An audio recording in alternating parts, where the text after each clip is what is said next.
Hello and welcome back to another Bad Movie Reviews review hosted by your favourite monstrosity on earth, 616, Ben from Down Under, and I'm reviewing the latest live action adaptation of a Disney classic, may you say, and that is none other than, as you can see here, Lilo and Stitch. Now, to put it politely and to get straight into it, I think this is definitely one of the better live action adaptation films from Disney.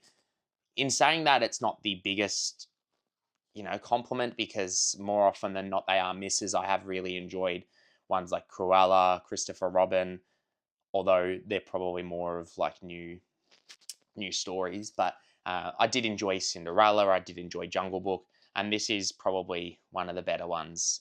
Um, I reviewed Snow White. I thought it was fine, except for Gal Gadot. But overall, I think they've done something really well with this film, and I think this is the main reason why is the film begins and ends, in my opinion, with the director. Now, the director, who is Dean Fleischer Camp, directed a film called Marcel the Shell with Shoes On back in 2021 or 2022, 2021, I think it was, which is a fantastic little family indie film, which is genuinely beautiful, one of my favorite films of that year, and he's been attached and directed this.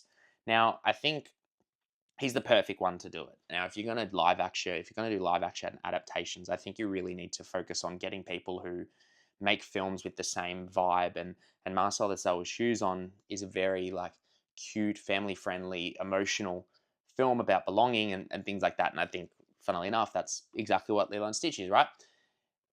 I had a good time with it. I really did. Now, I think um, overall, while technically it's not, the best looking film or the best shot film, I think it just does exactly what it wants to do and what it needs to do. And that's, it's funny, it is emotional, it is cute, it introduces Lilo and Stitch to a whole new generation, being that the original probably came out 20 odd years ago now. And I think that's exactly what it needs to do. This movie will make a lot of money. And I think the marketing has been fantastic of it as well, whether it be the posters where it's Stitch, having plays on the original Disney films, like Cinderella, where he's wearing the boot, the shoe, and things like that. Now, I do think one of the main reasons this film really works as well is the casting. I think Maya Kealoha, forgive me if I've mispronounced that, who plays Lilo, is really fantastic. This is her first feature film, and she's really, really good.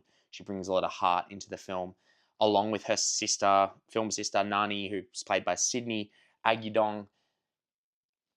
Once again, forgive me if I mispronounce that. She's really great. I haven't actually seen her in anything from what I know or remember, and I thought she was really good. And their family chemistry is really, really good, and it brings you in, and they bring a lot of emotion to their roles. And overall, the casting, you've got Zach Galifianakis who plays Jumbo, you've got Billy Magnussen as Pleakley, and I think their chemistry is really fantastic. That's perfect casting. They bring that comedy to that role, which awesome. And Courtney B. Vance, who plays Cobra Bubbles, is also really good. Now, in terms of the story, it's very much in the same vein as the original. You don't have Captain Tumba. I can't remember his name off the top of my head.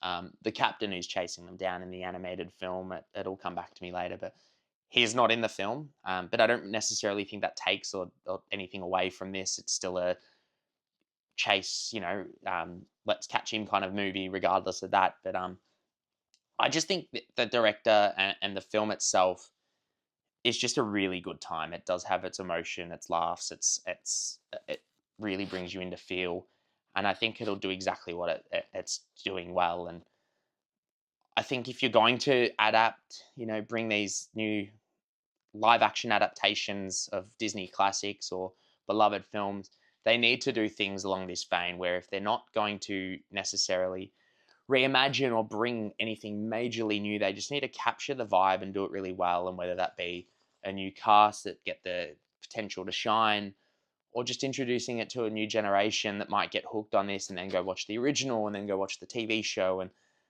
I think it just does it really well. And I think if they're going to do it, I would prefer to see ones like this. Although I would much prefer, obviously, for them to do original films, which I so dearly beloved.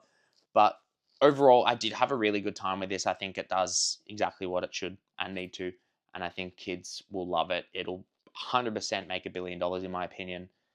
It did capture, Hawaiian culture really well, in my opinion. It did have great cast. It did have your laughs, your emotions. And I think I wouldn't be surprised if this is, you know, the kids' favorite film of the year, or even people who like the original. I'm sure they would love this. But overall, I'd love to hear what you think of the movie. Comment below, let me know what you think. If you do like the review, do give it a like, subscribe for more of them, and we'll catch you next time.